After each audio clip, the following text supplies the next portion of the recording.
Crucifixion was the common means of execution in the Roman Empire at the time of Jesus.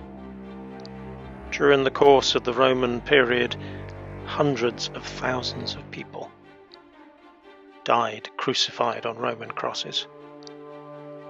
Indeed, at the time of the destruction of Jerusalem, 40 years after Jesus, the historian Josephus records that they ran out of wood because they had crucified so many people and started nailing them up back to back, with the soldiers inventing new ways of doing it to keep themselves entertained. The sight of a crucified man or woman by the side of the road was a common sight for the people of Jesus' day. And crucifixions did take place by the side of the road, not on top of an iconic hill like in the pictures. The Romans wanted passers-by to read the inscriptions nailed to the crosses, to see what it is that these people were killed for, and to learn not to do it themselves.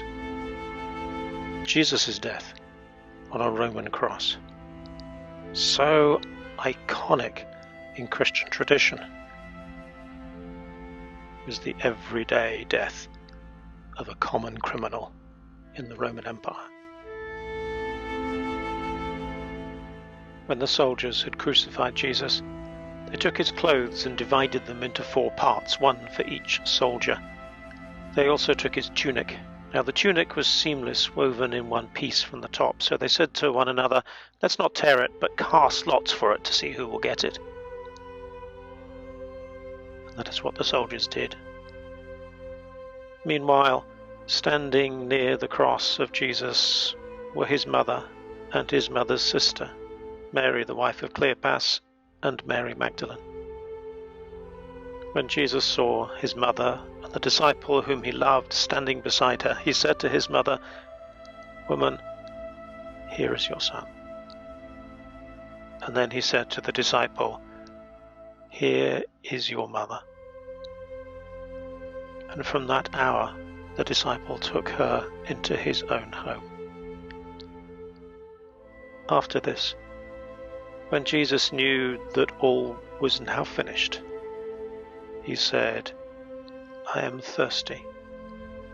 A jar of sour wine was standing there, so they put a sponge full of wine on a branch of hyssop and held it to his mouth. When Jesus had received the wine, he said, "It is finished." Then he bowed his head and gave up his spirit.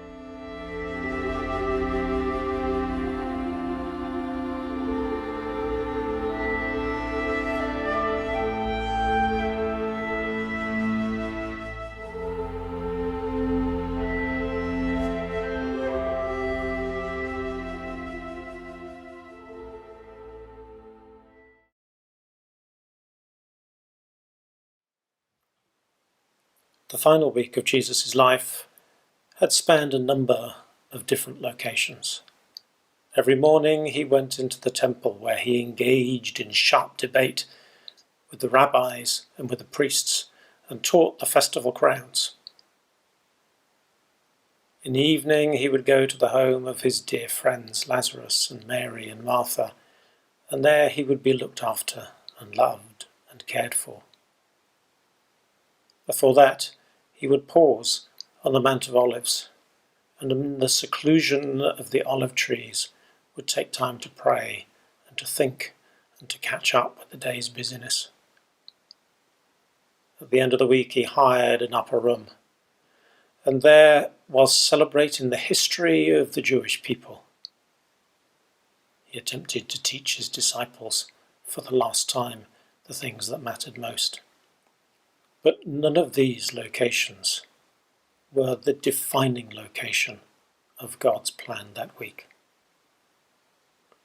The defining moment came when, flogged and naked, Jesus was nailed to a wooden cross and hung up to die. At the Last Supper, handing wine to his friends, Jesus had said to them, "I will not drink wine again until the kingdom of God comes. And as he hung on that cross, shortly before he died, he called out for a drink of wine. The kingdom of God had come. Jesus drank and declared, "It is accomplished," and he died. The defining moment of God's plan, the defining moment of God's kingdom, comes when somebody gives up themselves for the sake of others. God loved the world so much that he gave his only Son, so that whoever trusts him may have everlasting life.